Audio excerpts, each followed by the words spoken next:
So in the few minutes I have left with you, I'd be remiss if I did not ask you, Steve Young, about the 49ers. 3-0, banged up everywhere. No Kittle, no Purdy, no Bosa now, no Ayuk walking through that door anytime soon. And yet they have yet to lose a football game. They take on the Jaguars this weekend.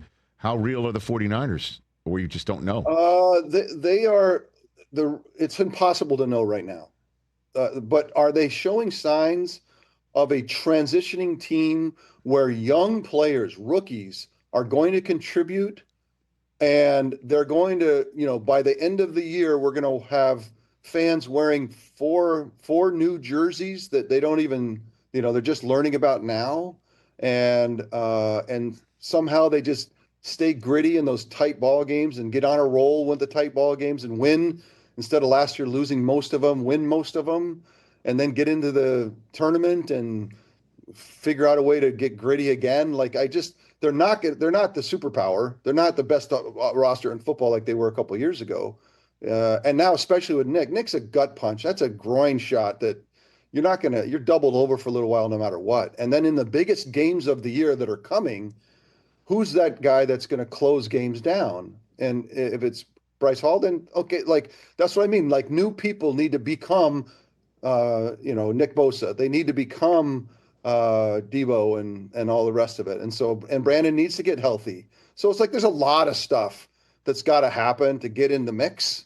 But right now with the record, if you can get into a playoff game and, who knows what it'll look like in December.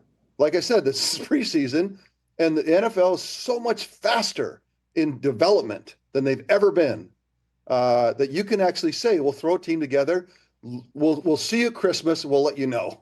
And I think right now early returns are 3-0, awesome, because they all could have gone the other direction, and you're in a much worse spot. So right now I'm a believer, yet tentative, because you can't just keep getting hurt. And then last thing for you here, Steve, you know very well what it's like to replace a legend, to also use your legs when you need to and play with heart. Yeah, right. That's the setup for what goes through your mind when you watch Baker Mayfield play football these days, Steve.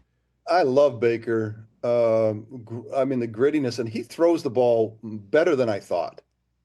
And it feels like he's one of those guys that found a space where he got somebody that the clouds opened up and the sun came out and really helped the quarterback. And where he was not, he's the perfect case for what I just gave you as a reason why he's thriving. And now what's happening is he's growing. Even when you get a lot of help, you still have to go through 1,000 filters and hurdles to be good or great. And a lot of it is, understanding that, who you are. What can I do? How can I accentuate the things that I'm really good at? And how can I diminish the things that I'm not that great at or get better at? And it feels like Baker's on a quest. And it feels like every time I see him, he's better than I saw him last time.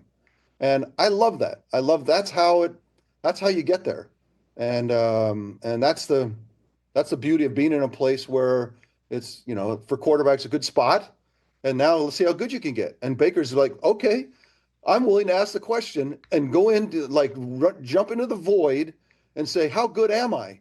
And have the humility and the vulnerability to recognize that, maybe I'm not as good as I thought I was, but I'm going to get better. And I love the Baker Mayfield story, and I'm in. Yeah. I'm in. Hey, you made it all the way to the end. Thanks for that. Check us out every single day streaming live on Disney Plus and the ESPN app 12 to 3 Eastern.